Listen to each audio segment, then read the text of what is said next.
बातचीत में सीएम धामी ने कहा कि उत्तराखंड में बदले जाएंगे ब्रिटिश काल के नाम, गुलामी के नामों के निशान सरकार हटाएगी। सीएम धामी न्यूज 18 पर एक्सक्लूसिव जुड़े और उन्होंने ये बातें रखी।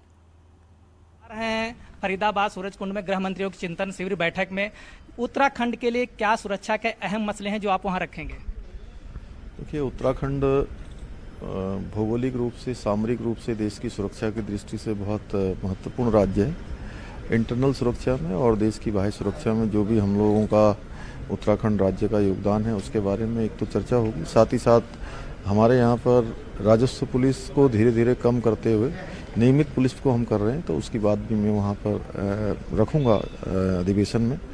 साथ ही साथ आपदा प्रबंधन है, पलायन है, बहुत सारे विषय जो हमारे यहाँ पर जो जनसंख्या का एक बड़ा भार हमको चारधाम यात्रा के कारण से, पूरे साल भर चलने वाली यात्रा के कारण से पड़ता है, उन सभी पर मैं उत्तराखंड राज्य के जो हित में है या उत्तराखंड राज्य के लिए जो अपेक्षाएं उत्तराखंड राज्य की हैं वो मैं वहाँ से निवेदन करूँगा। सर, उत्तर प्रदेश में जिस तरीके से योगी सरकार ने तमाम मुगल काल के रखे गए नाम बदल दिए हैं, ऐसे उत्तराखंड में भी ब्रिटिश काल के नाम बदले जा रहे हैं। कुछ प्रक्रिया शुरू हो गई, क्या है सर ये?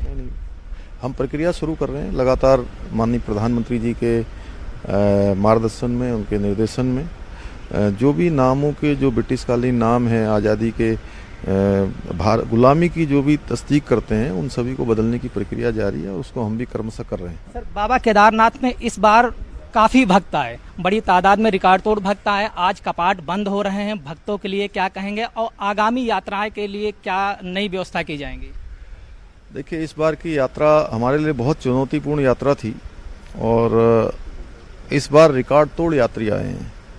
और पूरे में चारधाम यात्रा की बात करूं तो 45 लाख का आंकड़ा इस बार हमारा पार हुआ है, जो अपने आप में अब तक का सबसे बड़ा रिकॉर्ड है।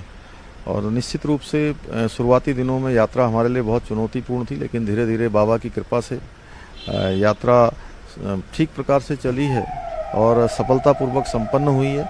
मैं सभी बाबा भक्तों को शुभकामनाएं देता हूं, बधाई देता हूं और अगले वर्ष फिर से जब कपाट खुलेंगे सबको आमंत्रित करता हूं कि सब आएं, सबकी यात्रा सुगम होगी और सरल होगी।